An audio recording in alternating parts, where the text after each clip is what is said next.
Pemirsa, penanaman 2.900 bibit pohon jenis produktif dan non-produktif di area Tahura, Sultan Adam, tepatnya di kawasan destinasi wisata Bukit Batu, Kecamatan Aranio, Kabupaten Banjar, menggandeng sejumlah pihak dalam mensukseskan program tanggung jawab sosial Wan Lingkungan PT PLN Induk Penyaluran Wan Pusat Pengatur Beban atau UIP 3B Kalimantan Selawas ini. Penanaman 2.900 bibit pohon jenis produktif dan non-produktif di area Tahura, Sultan Adam, tepatnya di kawasan destinasi wisata Bukit Batu, Kecamatan Aranio, Kabupaten Banjar, menggandeng sejumlah pihak dalam menyukseskan program tanggung jawab sosial Wan Lingkungan PT PLN Induk Penyaluran Wan Pusat Pengatur Beban atau UIP 3B Kalimantan Selawas ini. Kolaborasi dalam mewujudkan lingkungan lestari sekaligus mengembangkan destinasi wisata alam tersebut, PLN menggandeng sejumlah stakeholder terkait, kada hanya pemerintah daerah, komunitas peduli hijau daun, namun hingga ke tingkat media yang menjadi tumpuan utama, pusat informasi, berbagai kegiatan sosial wan lingkungan yang dilaksanakan PLN Selawas ini. General Manager PLN UIP 3B Kalimantan, Riko Ramadano Budiawan, wetakwan di Prima TV, jelang tengah hari Jumat 28 November 2025, menyampaikan terima kasih atas peran besar media dalam menyukseskan berbagai program PLN, termasuk pembangunan infrastruktur kelistrikan skala besar, wan aksi TJSL seperti penanaman bibit pohon di Tahura Sultan Adam dalam beberapa tahun ini. Media adalah mitra strategis serta memberikan dukungan dalam bentuk pemberitaan yang masif sehingga masyarakat semakin memahami pentingnya proyek kelistrikan sekaligus program penghijauan wan pemberdayaan. Media kada hanya bertujuan untuk publikasi tetapi juga untuk bersama-sama mengedukasi masyarakat tentang transisi energi, penghematan listrik, serta pelestarian lingkungan di Kalimantan. Saya rasa begini, karena ini adalah salah satu program pemerintah ya, rencana bahwa kita harus menjaga kelestarian lingkungan, ya, kelestarian alam. Hingga kalau kita bicara di tadi ya di tempat kita menanam pohon tadi, ya, memang butuh ya, banyak pohon di sana, karena kalau kita lihat sendiri tadi di lokasi kondisi lahannya juga belum banyak vegetasi ya, sehingga perlu kita tambah vegetasinya sehingga harapannya dengan alam yang semakin baik, semakin seimbang juga, dan harapannya juga bisa menjadi tempat kunjungan yang wisata di sana ya, karena lebih asri dan lebih elok. Mungkin itu. Siap.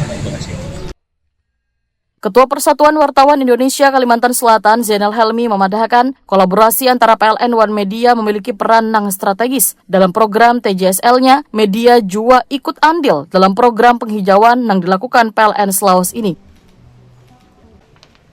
Zainal Helmi berharap dukungan wan kolaborasi antara PLN wan media bisa terus bersinergi, khususnya dalam bentuk dukungan wan menyukseskan kegiatan uji kompetensi wartawan yang masih menjadi fokus utama PWI Kalimantan Selatan dalam memastikan seluruh wartawan di Banua telah terverifikasi dengan jelas. Ya, tentu kita apresiasi kegiatan PLN hari ini. Kegiatan ini PWI juga ya, dengan pemerintah provinsi kita diajak.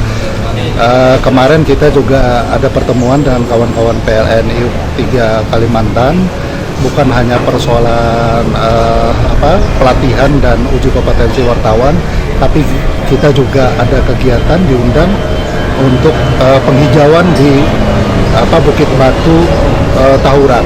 Tentu sama dengan program-program kita untuk masyarakat, tentu penghijauan ini kita dukung. Setiap kegiatan-kegiatan PLN yang menyangkut ramah lingkungan, tentu PWI akan terus hadir. Ada harapan nggak ini kan untuk kegiatan UKW akan terus ditingkatkan nih? Mungkin minta dukungan atau apa gitu dari PLN sendiri? Ya, kita berharap karena 2024 karena ada dualisme kemarin ya kan, atau tahun depan tadi kami ngobrol. Di 2026 akan ada lagi pelatihan dan kegiatan uji kompetensi wartawan. Tentu kami harapkan dukungan dari PLN ini akan kita manfaatkan untuk meningkatkan sumber daya manusia, khususnya kawan-kawan wartawan di Kalimantan Selatan. Direktur Prima TV Banjarmasin Sahrim Paturusi mengucapkan terima kasih atas kolaborasi antara PLN UIP 3B Kalimantan dan Prima TV yang selama beberapa tahun ini telah berjalan dengan baik sebagai penyambung informasi kepada warga Banua tentang kelistrikan. Ya, Pastinya kita mendukung dalam hal mengenai penanaman pohon untuk mengurangi daripada erosi. Ya, pastinya kami banyak mengucapkan terima kasih kepada PLN khususnya dalam hal mengenai kerjasama yang saat ini sudah berjalan kurang lebih 3 tahun. Semoga kedepannya bisa lebih ditingkatkan kerjasamanya ke depan.